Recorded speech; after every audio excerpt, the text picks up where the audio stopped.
Halo guys, gimana kabar kalian? Semoga sehat-sehat aja ya.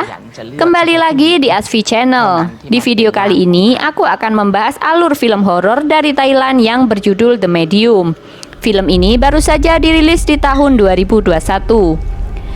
Film The Medium merupakan film hasil kolaborasi antara dua negara, yaitu Thailand dan Korea Selatan. Berkisah tentang tim dokumenter yang sedang bepergian ke Isan, Thailand untuk merekam kehidupan perdukunan di sana.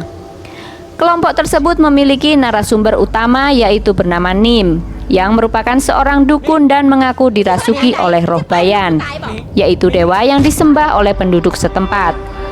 Bagaimanakah kisah mereka? Nggak perlu lama-lama, langsung aja kita simak alur ceritanya. Namun sebelum lanjut, jangan lupa buat klik tombol subscribe dan juga loncengnya, agar kalian gak ketinggalan di video aku selanjutnya. Film diawali dengan diperlihatkannya sebuah perkampungan yang mayoritas penduduknya sangat mempercayai dewa. Mereka meyakini bahwa seperti rumah, hewan, gunung, ladang, pepohonan itu adalah dewa. Di tahun 2018, para tim dokumenter berkeliling di Thailand untuk menyelidiki kehidupan para dukun. Kemudian mereka memutuskan untuk mengikuti keseharian Nim, yaitu orang yang disebut sebagai perantara Dewa Bayan. Dewa Bayan adalah dewa baik yang selalu memberkati warga di sana. Dewa Bayan adalah dewa yang selalu disembah warga di sana. Nim menjadi perantara Dewa Bayan karena turun-temurun dari keluarganya. Neneknya dulu adalah perantara Dewa Bayan, kemudian diturunkan kepada bibinya. Setelah itu diturunkan kepada kakak perempuannya yang bernama Noi, dikarenakan bibinya tidak mempunyai anak perempuan. Namun sayang Noi menolak permintaan Dewa Bayan, sampai akhirnya Nimlah yang dipilih untuk menjadi perantara. Suatu hari Nim didatangi warga yang meminta bantuan. Diketahui Nim bisa menyembuhkan warga dari penyakit aneh yang disebabkan oleh hal gaib yang tak kasat mata. Kemudian Nim dan para warga melakukan persembahan kepada Dewa Bayan dengan membawa beberapa sesajen. Nim menjelaskan kalau dia dulu sebenarnya tidak mau menjadi dukun. Namun karena dulu Nim sakit parah dan entah bagaimana bisa sembuh, akhirnya dia menganggap itu adalah anugerah dari dewa. Keesokan harinya Nim bersama tim dokumenter akan pergi ke rumah Noi karena suaminya yang bernama Willow meninggal akibat sakit kanker. Di jalan dia juga menceritakan tentang keluarga Willow yang mati secara tragis. Kakeknya mati karena ditimpuk oleh karyawannya. Pabrik ayahnya sengaja dibakar demi asuransi dan ayahnya memilih mengakhiri hidupnya. Sedangkan anak sulungnya mengalami kecelakaan beberapa tahun lalu. Tak lama kemudian mereka sampai di rumah Noi. Di sana Noi tinggal bersama anaknya yang bernama Min dan kakak tertuanya yang bernama Mani, serta anak dan istrinya yang bernama Santi. Saat orang-orang sedang bermain kartu, tiba-tiba saja Min mengamuk pada salah satu anggota keluarga, padahal orang itu tidak melakukan apa-apa.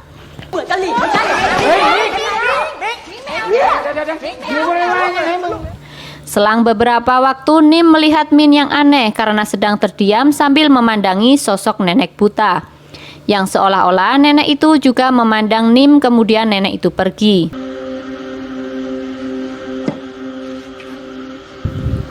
Keesokan harinya di tempat kremasi ada beberapa petugas yang membawa mayat. Mayat itu diketahui adalah nenek buta yang tinggal di komplek tersebut. Kemudian Nim melihat ke arah Min yang terlihat aneh karena memandangi jasad nenek tersebut. Lalu Min pergi dan berdiri di depan pintu dengan sikap yang aneh. Tak lama kemudian acara kremasi pun dimulai. Terlihat Min yang tampak mencurigakan. Beberapa hari kemudian Nim pergi ke rumah Noi karena merasa ada yang aneh dengan Min. Nim langsung saja masuk ke kamar Min dan menggeledah kamar tersebut. Dari dalam lemari Nim menemukan sesuatu. Melihat kamarnya digeledah, Min marah dan mengusir mereka serta para kameramen yang merekam kejadian itu. Nim mengatakan kepada Noi kalau ada yang tidak wajar pada Min, namun Noi menjawab kalau dia akan mengawasi putrinya dan Noi pun mengusir Min. Saat kameramen menanyakan tentang sesuatu yang ditemukan Nim tadi, dia menjelaskan kalau itu adalah Wampataba yang dipercaya sebagai penolak balak dan pengusir hantu. Keesokan harinya Min berangkat bekerja. Saat di kantor, dia diwawancarai oleh kameramen dan dia menjelaskan kalau tidak percaya dengan perdukunan. Di tempat lain, Noi yang diwawancarai menjelaskan kalau di usia 20 tahun dulu dia mengalami gejala akan menjadi seorang dukun. Dia mengalami sakit kepala pada masa haid selama 5 bulan. Karena menolak untuk menjadi dukun, akhirnya Noi memutuskan untuk pindah agama. Kemudian gejala itu akhirnya berpindah kepada Nim. Malam harinya kameramen mewawancarai teman Min untuk menanyakan apakah ada hal aneh pada Min. Wanita itu pun mengatakan iya dan menunjukkan video rekaman saat Min bertingkah seperti anak-anak dan sikapnya yang agak kasar terhadap anak-anak. Keesokan harinya Min yang ketiduran di kantor dibangunkan oleh temannya. Semua orang menatapnya karena ada darah yang mengalir di kakinya. Kemudian Min segera berlari ke toilet. Sesampainya di rumah, Min tidak bicara apa-apa kepada Noi. Kemudian Noi menemui Mani untuk membicarakan masalah anaknya. Menurut Mani, kondisi ini sama seperti yang dialami Nim dulu dan dia menyarankan untuk membiarkan Min menjadi dukun jika Dewa Bayan memintanya. Keesokan harinya terlihat Min yang merasa kesakitan. Saat menaiki angkot, Min menyerang ibu-ibu gara-gara ibu itu memandanginya. Kemudian Min dipaksa turun dari angkot. Namun Min tidak langsung pulang melainkan minum minuman keras. Nim yang melihat video rekaman itu memutuskan untuk pergi ke rumah Noi. Di sana dia beralasan mencari gelangnya yang hilang. Ketika ada kesempatan, Nim menanyai Min apakah ada suara-suara aneh beberapa hari ini. Belum sempat dijawab, sang ibu datang dan marah-marah karena dia tidak setuju kalau Min menjadi dukun dan berusaha menjauhkannya dari hal-hal yang berbau mistis. Tanpa berlama-lama, Nim pun memutuskan untuk pulang. Di kamar, Min memeluk ibunya dan berkata kalau dia tidak ingin menjadi dukun. Dia mengatakan kalau setiap hari mengalami sakit kepala, perut dan punggung juga terasa sakit, serta nyeri saat buang air kecil. Kemudian Noi membawanya ke dokter, namun dokter tidak tahu penyakit apa yang dialami Min. Akhirnya Min bercerita kalau setiap malam dia bermimpi didatangi pria yang tubuhnya dipenuhi mantra aneh dan memakai pakaian berwarna merah serta membawa senjata, di mana ada seorang pria lain yang dipenggal kepalanya. Pria itu mengatakan sesuatu yang tidak bisa dia dengar. Keesokan harinya saat di kantor, Min merasa kesakitan dan segera menuju toilet.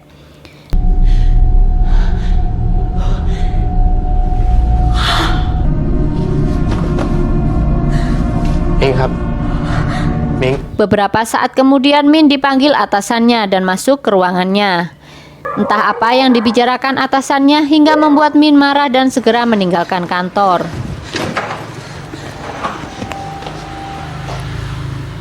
Kemudian Min pergi ke gereja untuk mengikuti acara. Di sana Min melakukan hal yang aneh dengan menggosok-gosok gusinya hingga berdarah. Tukang make up pun menyadarkan Min. Saat acara berlangsung, Min melempari para penonton dan hal itu dilihat oleh Nim. Beberapa hari kemudian Min pergi ke kantor seolah tidak terjadi apa-apa. Namun di kantor atasannya menyuruh security untuk mengusirnya karena Min sudah dipecat. Atasan Min menjelaskan kepada kameramen bahwa Min telah berbuat mesum dengan seorang laki-laki yang dilihatnya dari rekaman CCTV. Pada malam hari, Noi yang baru pulang kaget karena melihat Min yang pingsan dengan berlumuran darah di kamar mandi.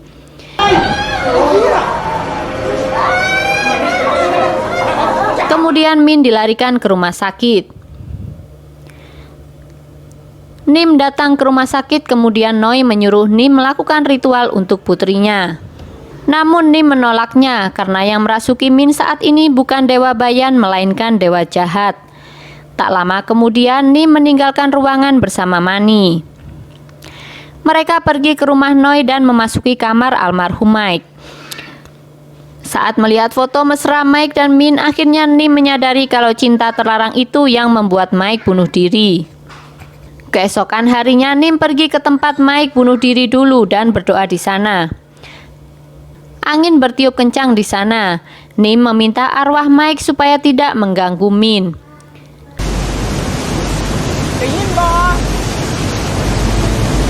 Sementara Noi membawa Min ke dukun lain. Secara diam-diam Mani memberitahu Nim.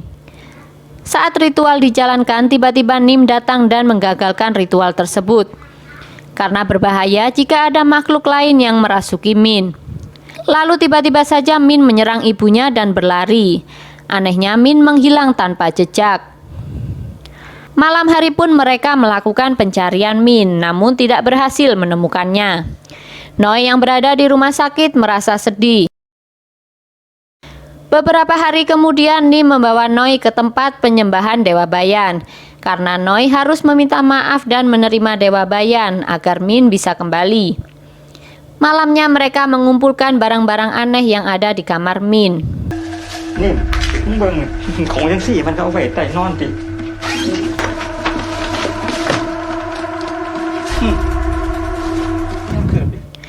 Keesokan harinya mereka melakukan ritual di tempat Mike bunuh diri.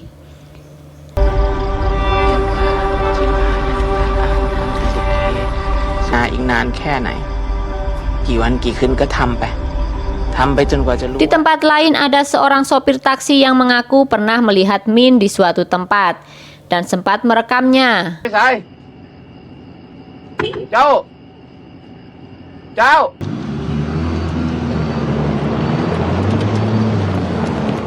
Namun polisi yang mendatangi tempat itu tidak menemukan Min.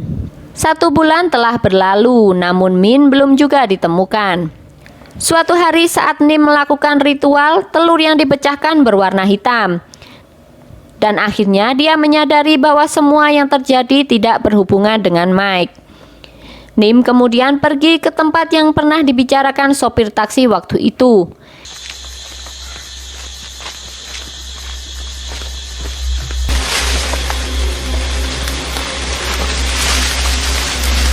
Tak disangka di sebuah gedung tua Nim berhasil menemukan Min yang tidak sadarkan diri.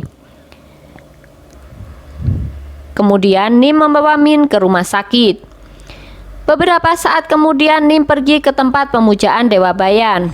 Namun di sana Nim histeris karena menemukan kepala patung Dewa Bayan yang terputus.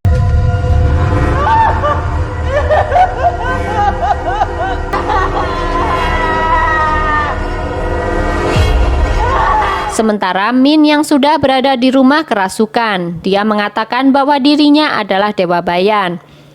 Kemudian Min mengamuk.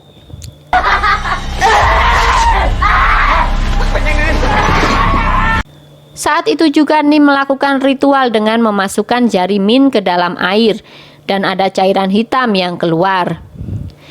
Nim memaksa makhluk itu untuk keluar dan Min memuntahkan cairan hitam. Karena tidak berhasil, akhirnya Min diikat dan mereka semua meninggalkannya dengan mengunci pintu dari luar. Beberapa waktu kemudian mereka membawa Min ke dukun sebelumnya. Namun di sana Min malah tertawa ketika melihat dukun itu melakukan ritual. Ketika si dukun menyentuh kepala Min, dia mengatakan bahwa Min telah dirasuki roh jahat dalam jumlah yang banyak. Dia juga bercerita kalau dulu leluhur suami Noi telah membantai ratusan orang dan salah satu orang yang sekarat mengutuk semua keturunan mereka. Kutukan itu diperparah pada almarhum Willow yang menikahi Noi, wanita yang telah menolak Dewa Bayan yang seharusnya bisa mematahkan kutukan tersebut. Maka dari itu Min harus menjadi korban. Hari demi hari berlalu, tampak Min yang terlihat kurus karena tidak makan, serta terlihat dia yang hanya bengong saja. Rumah Noi selalu berantakan karena ulah Min tiap malam. Kameramen akhirnya memasang banyak CCTV di rumah Noi. Dari rekaman terlihat Min yang ngacak-ngacak rumah, namun ketika mendengar suara ibunya, dia langsung bersembunyi.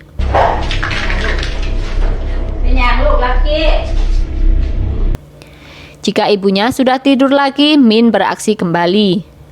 Tingkahnya aneh layaknya seekor hewan.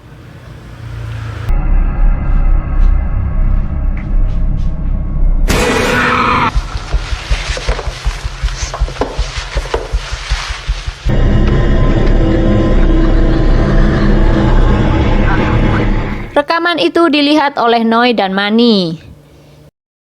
Namun Noi tetap memilih bersama anaknya meskipun tingkahnya mengerikan. Malam harinya Min masuk ke kamar Mani dan mengganggu istrinya. Saat istrinya terbangun, Min sudah bersembunyi di balik lemari sambil tertawa. Keesokan harinya Mani memasang grendel di kamar Min agar tidak bisa keluar. Namun malam harinya Mani menemukan potongan anjing mereka di panci dan Min sudah tidak ada di kamar. Kemudian Mani menyuruh kameramen untuk memutar CCTV. Benar saja, Min membawa anjing mereka ke dapur kemudian memasak dan memakannya. Tak lama kemudian Min menuju kamar Mani dan mengambil bayinya. Sontak Mani langsung menuju ke kamar, namun sayangnya bayinya sudah tidak ada. Mereka pun mencari si bayi. Untungnya bayi mereka ditemukan selamat di suatu tempat. Dari arah lain Min muncul dan langsung menyerang kameramen.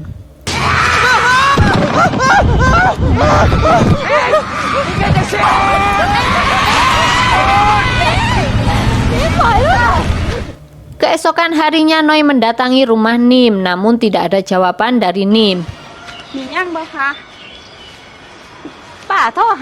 Akhirnya para warga mendobrak pintu rumah Nim. Betapa kagetnya Noi saat melihat rumah Nim berantakan dan Nim tak sadarkan diri. Ternyata Nim sudah meninggal. Setelah Nim dikremasi, tim dukun menyiapkan peralatan di luar dan di dalam gedung tua tempat Min ditemukan. นี่แหละฟังอยู่ นั่นบ้างไหนฟังหน่อยครับ กูจะทำพิธีอยู่ชั้นห้าสิ่งแรกที่กูต้องทำมันคือ Sementara Noi dibawa dengan penutup kepala yang bertuliskan mantra. มันเนี่ยลงในหม้อที่กูลงอาคมไว้แล้วใบเนี้ยลงไปชั้นหนึ่งเพื่อฝังและทำพิธีสกัดวิญญาณ Ritual pun dimulai. Terlihat si dukun membacakan mantra yang diikuti para pengikutnya. Dia memancing para arwah untuk datang dan membuat angin sontak berhembus kencang.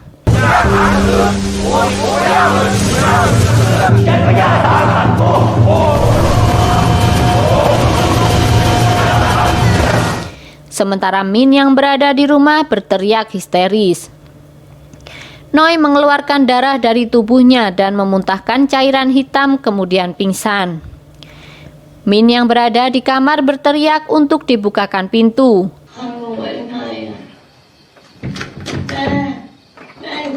Salah satu kameramen mengatakan jangan membuka pintu kalau ritual belum selesai. Namun ketika mendengar suara bayinya, tiba-tiba Santi panik saat melihat anaknya tidak ada di box bayi dan ingin membuka kamar Min. Si kameramen melarang dan menjelaskan bahwa itu hanya halusinasi Santi saja. Di tempat ritual, guci yang berisi cairan hitam diikat tali suci dan dibacakan mantra. Guci itu pun bergetar. Sementara di rumah, Santi memukul kameramen dan membuka kamar Min. Hal itu membuat guci tidak bergetar lagi dan ritual dihentikan. Si dukun membawa guci itu dengan terdiam dan lilin seketika padam. Saat senter dinyalakan, terlihat dukun itu kerasukan dan kemudian terjun dari atas gedung.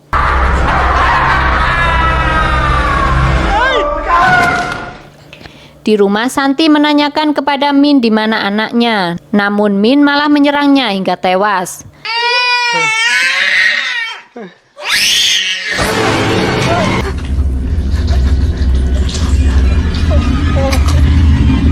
Sementara kameramen yang ada di lokasi ritual diserang oleh anak buah dukun yang sudah kerasukan.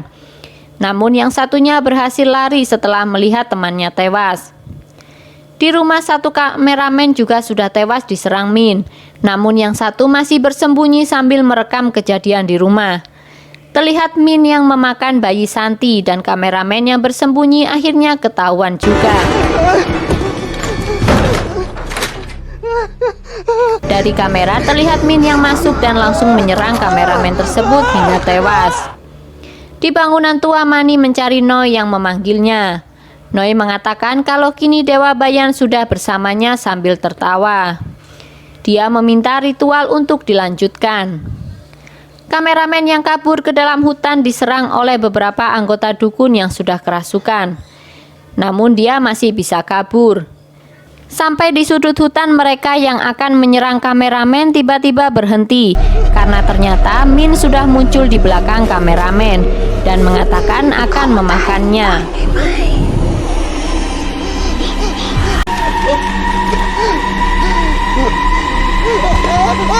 Di dalam bangunan, Noi memasang dupa terbalik sambil tertawa.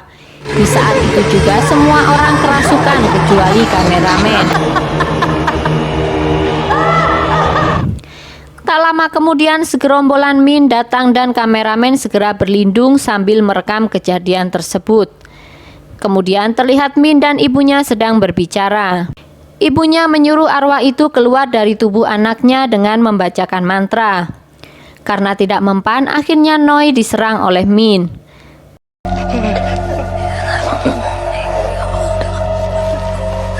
Setelah itu Min kejang-kejang. Terlihat banyak bercak kaki yang mendekatinya.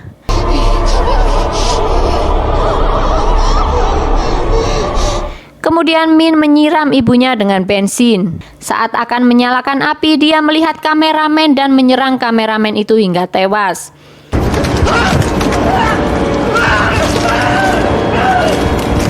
Setelah itu Min menyalakan api yang terekam oleh kamera. Kemudian scene berpindah lagi kepada Nim sebelum dia meninggal. Dia mengatakan kalau tidak yakin ritual mereka akan berhasil karena dia sendiri ragu kalau Dewa Bayan benar-benar merasukinya atau tidak. Dan film pun berakhir.